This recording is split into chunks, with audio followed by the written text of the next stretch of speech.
लोक दबक्या आवाजात बोलतात, सर्वसामान्य दबक्या आवाजात बोलतोय. हे दूध जातं कुठं येतं कुठं, पण कुणी काय बोलायला तयार नाही. आदरणीय तुकारामजी मुंडे साहेब, आपणास विनंती आहे.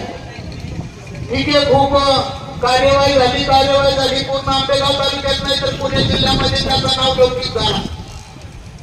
सोनाई डेअरीवर कारवाई झाली, परंतु आमच्या तालुक्यामध्ये अजून पुढं फिरतात अधिकारी, काय कळत नाही. कार्यवाही होत असेल ती कुणावर होत असेल याचं नाव सुद्धा आपण जाहीर केलं पाहिजे अशी आमची तुम्हाला विनंती आहे. राष्ट्रवादी काँग्रेसचे अध्यक्ष विष्णू काका इंगे यांनी नाकारलं की आमचा काही संबंध नाहीये, ते भावकीतले आहेत. पण ज्यावेळेस नंतर सगळी पत्र तयार झाली, कागदपत्र तयार झाली, त्यावेळेस याच काकांनी सांगितलं की नाही तो माझा पुत्र आहे, पण आमचा काही आर्थिक संबंध आहे, देणं घेणं नाहीये.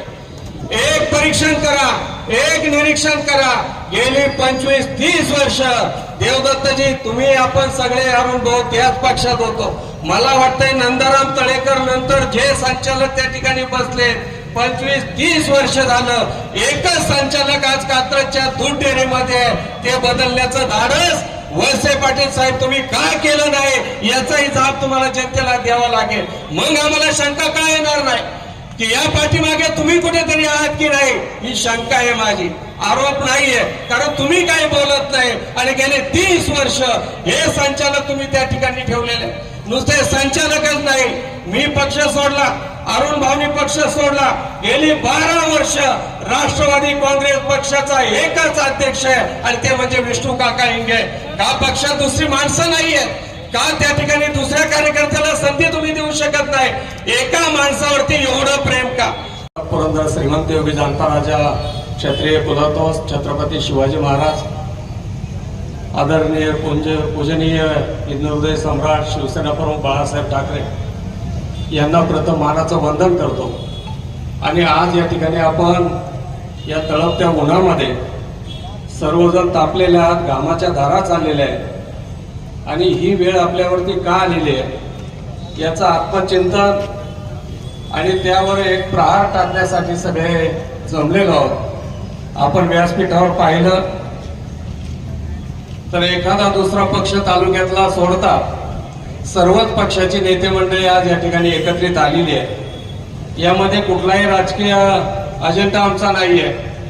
जे काही या ठिकाणी उपस्थित आहेत, जमलेले आहेत आणि पोटतिडकीने आपल्या समोर बोलत आहेत, ते या तालुक्यातीलच नव्हे तर महाराष्ट्रातील आणि अखंड हिंदुस्थानातील सर्वसामान्य जनतेला आजपर्यंत जे विष पाजण्याचं काम ज्यांनी केलं.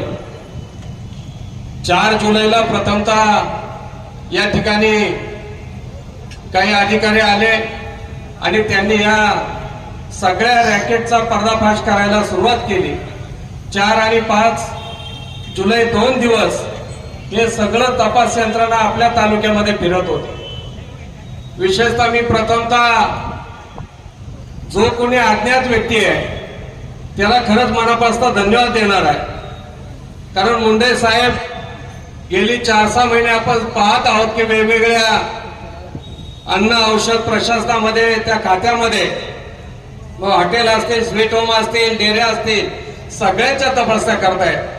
परंतु या परिसरामध्ये चालणारं हे भेसळीचं रॅकेट ज्या खऱ्या बहादरानं मुंडे साहेबांच्या कानावरती घातलं त्याचं नाव मुंडे साहेबांनी आतापर्यंत सांगितलं नाही आणि मला वाटतं शेवटपर्यंत सुद्धा ते आपल्या समोर येणार नाही. पण तो एक आपल्यातला सद्ग्रस्त आहे. आताही मला वाटतं आपल्यामध्ये तो कुठेतरी भाषण ऐकत असेल, त्याला खरं मनापासून धन्यवाद दिले पाहिजेत. कारण ही सगळी इत्थंभूत माहिती, खरी माहिती आणि वास्तव चित्र त्यांनी ते तुकाराम मुंडे साहेबांना सांगितलं म्हणून हे सगळं रॅकेट आपल्या समोर आलेलं आहे. आणि मी या ठिकाणी बोलत असताना आवर्जून, आता तुम्ही आवर्जून विधानसभेतल्या काही आमदारांची भाषणं ऐकलेली आहे. प्रत्येक भाषणामध्ये जो उल्लेख आला, सगळ्या वृत्तवाहिनींच्या पत्रकारांनी एक उल्लेख केला, प्रिंट मीडियाने सुद्धा उल्लेख केला की ते मंचर म्हणून केला. मी या ठिकाणी मंचरकरांचा प्रतिनिधी तुमच्या समोर उभा आहे, बोलत आहे. बांधवांनो, जे 26 आरोपी पकडलेले आहेत, जयसिंगराव एकही आरोपी मंचरचा नाहीये. आणि एकही डेअरी मंचरची नाही, पण नाव मात्र मंचरचं अख्ख्या देशात बदनाम झालेलं आहे. मंचर मंचर मंचर, जिकडे पाहिजे तिकडे मंचर. आम्हाला वाटत होतं की हे आमदार बोलले, आपले आमदार त्या ठिकाणी काही ना काही बोलतील की ज्या मंचरकरांनी खऱ्या अर्थानं 8व्या विधानसभेमध्ये कधी नाही चूक केली, ती पहिल्यांदा चूक केली. तुम्हाला मतदान केलं आणि खऱ्या अर्थाने मंचरकरांनी तुम्हाला विधानसभेत पाठवलं. आंबेगाव तालुक्याने तुम्हाला नाकारलेलं होतं. मंचरकरांचा त्याच्यामध्ये सिंहाचा वाटा आहे. मंचर राव आल्यानंतर तुम्ही मंचरसाठी तरी उभे राहाल असा माझ्यासारखा एक कार्यकर्ता आवर्जून वाट पाहत होता. आता तरी वळसे पाटील उठतील, नंतर तरी उठतील. अधिवेशन संपलं, पण शेवटपर्यंत वळसे पाटील साहेब मंचरचं नाव घेऊ नका असं म्हणायला सुद्धा उठले नाहीत. कारण ही विधानसभेची भाषणं तुम्हाला कल्पना आहे की नाही, ही त्या ठिकाणी सगळी भाषणं ही पटलावर येतात. पटल याचा अर्थ असा आहे की त्याची पुस्तकं, ग्रंथ तयार होतात. प्रत्येक आमदाराचं भाषण लिखित स्वरूपामध्ये. आजही तुम्ही गेलात, 1950 साली महाराष्ट्र राज्याची निर्मिती झाली. त्या पहिल्या विधानसभेमध्ये केलेलं मुख्यमंत्र्याचं भाषण, आमदाराचं भाषण आजही त्या विधान भवनाच्या तुम्ही ग्रंथालयात गेलात तर ते भाषण जसंच्या तसं तुम्हाला वाचायला मिळणार आहे.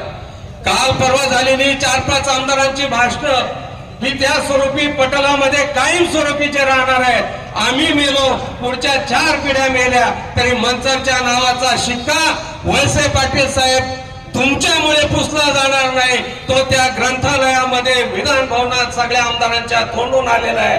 मंचर हे दूध भेसळीसाठी प्रसिद्ध गाव तुम्ही त्या ठिकाणी केलेलं आहे. तुम्ही जर प्रतिकार केला असता तर यदा कदाचित